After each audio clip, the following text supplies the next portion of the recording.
Hari ini kita akan membicarakan bagaimana soal podcast yang belakangan ini menjadi tren bagi konten kreator. Satu di antaranya hari ini kita hadirkan Om Roni. Selamat sore Om Ron. Selamat sore Om Ucen. Om Ron ini 5 tahun terakhir ini menggeluti podcast. Kita mau kuliti apa sih sebenarnya podcast itu dan seberapa bisa mempengaruhi publik untuk mengambil kebijakan setelah mendengarkan orang mengutarakan isi hatinya di podcast. Oke, thank you Om Ucen. Podcast perdana ini. Sekaligus kita lagi tes audio, video dan lain-lain. Semoga podcast ini nanti bisa ke depan bisa lebih aktif ya. Kemudian akan semakin banyak podcast, semakin banyak visual dan media-media platform podcast yang akan bisa menyampaikan informasi-informasi bermanfaat untuk publik, khususnya kita di Kota Palu dan Sulawesi Tengah. Nah, kalau pertanyaannya Om Ucen tadi, sejak 5 tahun terakhir menggeluti podcast, ya awal-awalnya sebenarnya kita sama Om Dani itu coba-coba saja, istilahnya. Karena dunia digital ini bergerak begitu cepat, nah, internet juga begitu cepat. Saya awalnya itu bicara sama Dani begini. Dan kita ini di daerah, taruhlah kita ini orang kampung ya, dibanding teman-teman di Jawa sana, fasilitas ada semua. Tapi sekampung-kampungnya kita, sekampung-kampungnya ya, orang-orang kampungnya kita, tapi internet itu ada masuk. Artinya peluang itu ada. Kita harus buat. Begitu awal kita buat, alatnya dari mana? Gitu kan. Begitu saya tracking di internet, alat podcastnya Deddy Corbuzier itu harganya paling kurang 500 juta. Duit dari mana ya? Wow. Bisa kita bikin podcast tidak? Tapi saya yakinkan sama Dani waktu itu dan beberapa teman-teman, kalau kita tidak coba kapan kita tahu, saya bilang. Akhirnya dengan budget minim, kita kawinkanlah beberapa alat-alat ini. Ternyata setelah kita dapat di Palu juga ada dijual, alatnya murah. Malah kita pakai dulu awal itu alatnya itu di bawah 1 jutaan. Ternyata kita bisa podcast dan akhirnya berkembang. Ya kita di Pilkada Pilgub kemarin di 2019 itu kami mengundang Rusdi Mastura, hampir semua calon. Mulai calon gubernur, Rusdi Mastura yang sekarang jadi gubernur, Adianto Rasid yang dulu calon wali kota sekarang sudah wali kota, kemudian Irwan Lapata, Bupati Sigi sekarang, kemudian ada beberapa politisi kita undang. Waktu itu juga momennya hampir sama dengan ini, di momen pemilu. Jadi sebenarnya saya dan Dani sudah mulai malas-malas urus podcast ini. Tapi begitu kita coba-coba lah, siapa tahu kan momen ini kemudian orang bilang kembali lagi ke momen di awal-awal kita berjuang. Ternyata responnya juga masih banyak. Ada beberapa orang kami sudah wawancara dan sudah diagendakan, semua bersedia. Nah itu 5 tahun yang lalu. Ya. Ini kan sekarang sudah berkembang. Beberapa konten kreator itu membuat studio podcast sendiri. Apa masih bisa dilirik ini sebagai sebuah media informasi? Saya mau cerita sedikit. Kemarin saya berpikir bahwa podcast ini sudah selesai gitu. Masanya sudah selesai. Jadi ya kita sudah malas-malas. Kita sama Dani pikir kita cari sesuatu yang baru deh sebelum.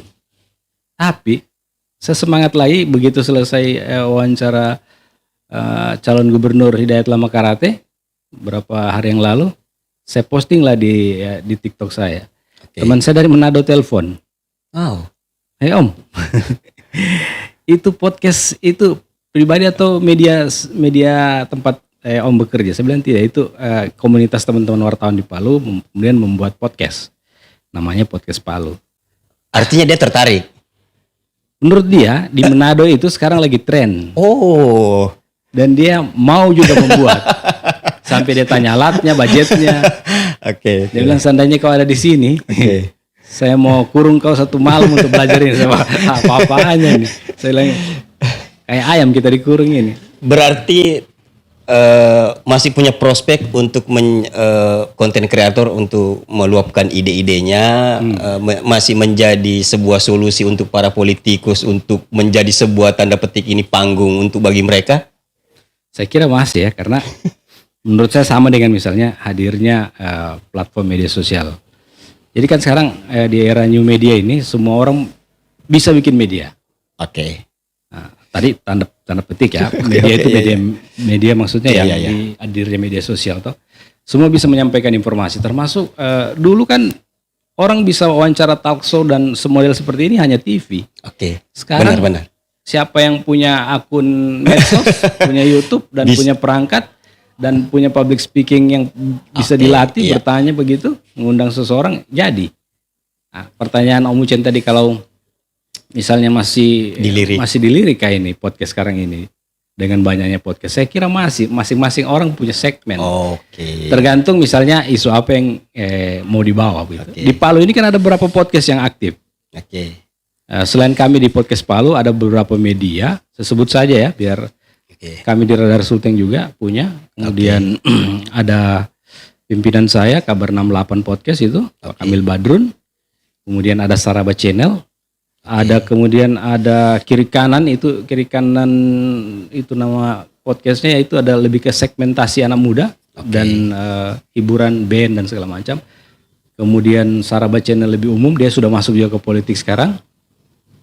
Kemudian ada redaksi apa begitu kemarin, dia juga mewawancara beberapa orang. Dia studionya pindah-pindah, ada dia memakai ruang tunggunya Best Western juga. Saya kira ada beberapa, banyak di Palu ini. Dan saya lihat pembacanya ada, penontonnya ada juga semua. Karena dia punya segmen masing-masing. Iya. 5 tahun terakhir ini podcast dan Om Ron ada di situ.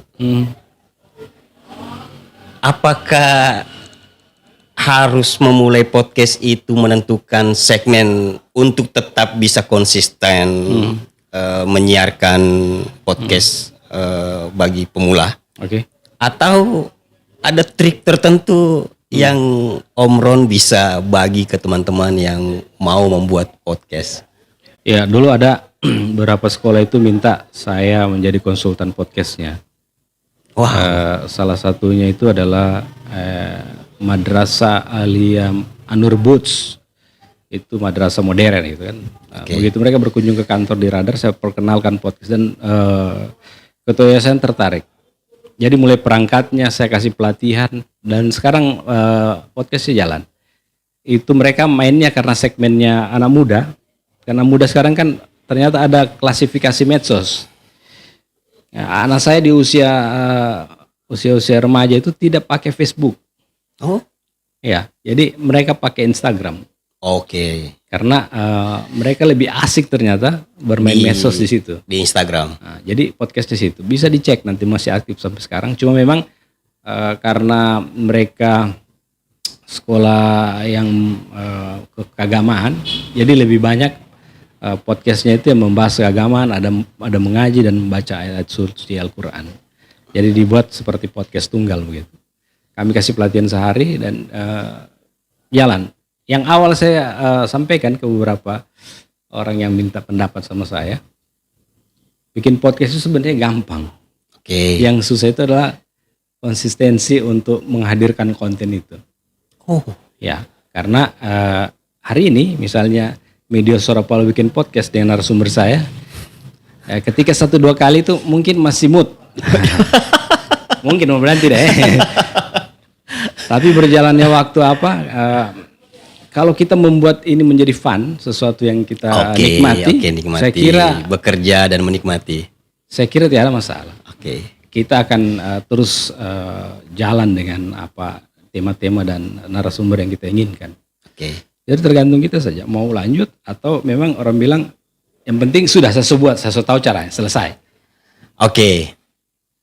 Om Ron, saya ingin bercerita lebih banyak soal itu, tapi saya akan membuat episode kedua. Terima kasih sudah berkunjung di Media Suara Palu, podcast Media Suara Palu. Terima kasih. Wah.